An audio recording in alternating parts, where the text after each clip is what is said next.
Hey guys, so Lord here, back again with another action figure review. Today we'll be taking a look at the G.I. Joe Classified Series, Zandar. This is of course brought to us by the fine folks over at Hasbro and is the last Dreadnought to be released, at least as the time I'm recording this, which is way in advance, I'm sure, post Toy Fair and all that good stuff. We will have seen at least one more Dreadnought. I'm hoping for Monkey Wrench because he's named after a Foo Fighters song. But at any rate, this of course brought to us by the fine folks over at Hasbro. And before you go commenting, G.I. Joe was around before the Foo Fighters. I know. It's called a joke, people. You should learn to take them sometimes. That said, before we get too far ahead of ourselves, why don't we cut right to the chase, get to the meat and taters of this review, and take a look-see at all Zandar has to offer in terms of accessories, because he's got quite a few. Starting off with a couple of stabby weapons. He's got his, I don't know what you call this thing, almost looks like a batarang, and a little knife there. Those are pretty cool. He's got a pistol. Standard pistol. I'm assuming all the Dreadnoughts have that. He's got a rifle. No clip. Like, not even a spot for one. Is that a clip right there? No, that's a trigger guard.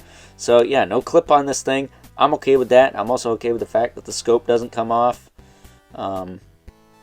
I don't know. I don't like all that extra stuff. That just seems extra to me. Yeah, none of this gun comes apart. It's a solid piece. And then he comes with his backpack, which I'm not going to lie is a bit of a pain in the butt to get in to his back. Hopefully I can do it on camera later. But at any rate, it's got this long peg here. First time I tried to put it in there, kind of bent it. Surprisingly no stress, but you know, be careful with that. Almost looks like an engine pipe sticking out of the back. But that is your lot for accessories with Zandar, unless you want to count. Take a closer look at him. The scarf around his neck, you can pop his head off and take that off if you want.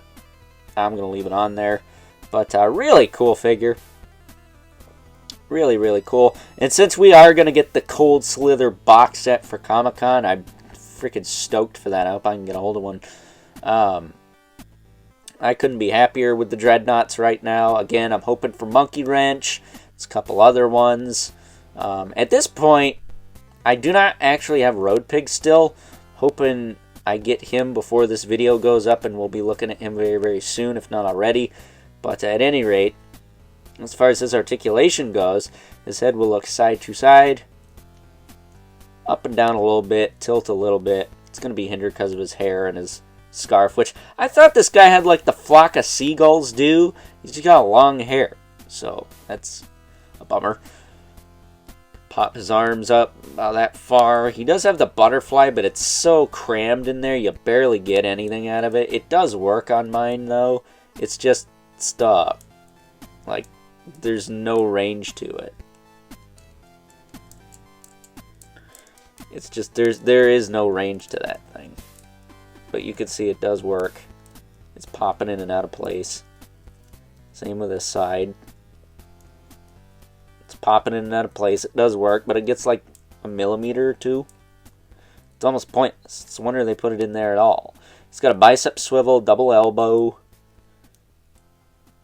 which was pretty stiff on mine at a package, so, you know, word to the wise about that.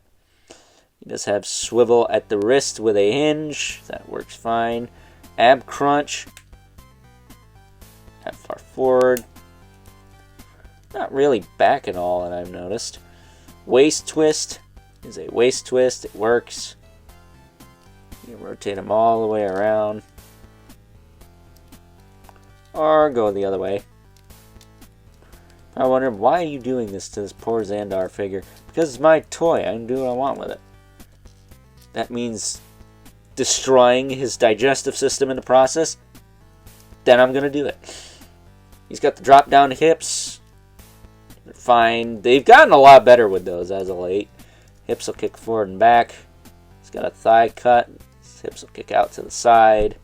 He's got double knee, which is tiring the bastard on this guy. I don't know what the deal is, but on the other guys it wasn't as bad.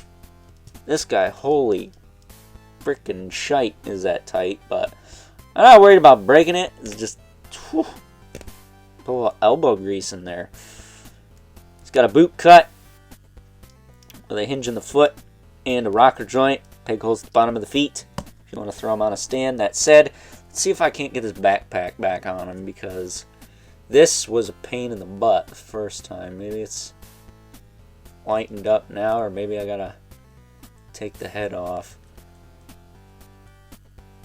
It doesn't seem to want to go. Oh, I got it. I got it. By the skin of my teeth did I get it, though. Didn't want to go in at first. And then this thing actually opens up, and you can put his pistol in there. So we'll do that. I love the weapon storage on these guys. That's one thing I think G.I. Joe Classified excels at, is weapon storage. It's nice to not have to throw a bunch of crap in a bag.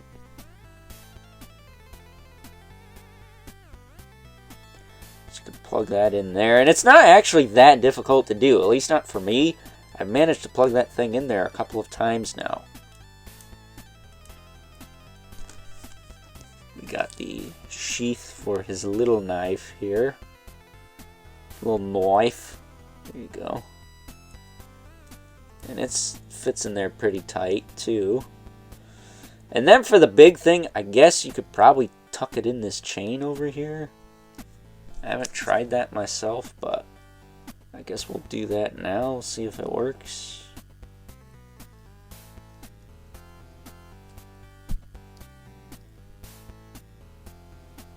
I mean, kinda fits in there. This isn't ideal, but let's see if I can pop it in the other way. Whoop.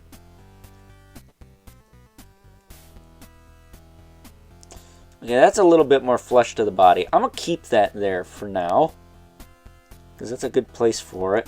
It kind of sits in there. Kind of do that. That's the best I got, really. Maybe if you can get that, no, that other loop's not going to go around it. So if you can get it to stay there, then put it there, because you don't want to throw just one accessory in a bin, do you? I don't. One thing to note, he's got two different shoes. He's got like spikes on the front of this one, and then nothing on the front of that one. So that's interesting, but there you go. There is Zandar. I love his Zandariness. He is freaking cool, man. I like him a lot. So, with that being said, I think it is time now that we move right along and take a look at some size comparisons. First up, here is good old Zandar alongside his twin sister, question mark. I'm not sure about the whole Zartan lineage thing, but his sibling Zorana, who we've already looked at on the channel, as well as the only other Dreadnought I could get a hold of for comparisons for this video, Buzzer, with his stupid sunglasses that still do not want to stay on his head. And I apologize in advance for not having my Zartan handy for this video, but rest assured if I did, yeah, he'd be here instead of this guy, because he's probably the weakest of the Dreadnoughts we have so far. Between the loose app crunch and the glasses constantly falling off his head, he makes me fall into madness, quite frankly, so there you go. Pretty much the same height as Zartan, though. I think all the dude Dreadnoughts are pretty much the same height. The only one that's really different is Road Pig, and the only one that's really different outside of him is Zorana, and of course, she's a lady. So getting them out of here. Lift him up without these things coming off his head. I guess I got lucky that time.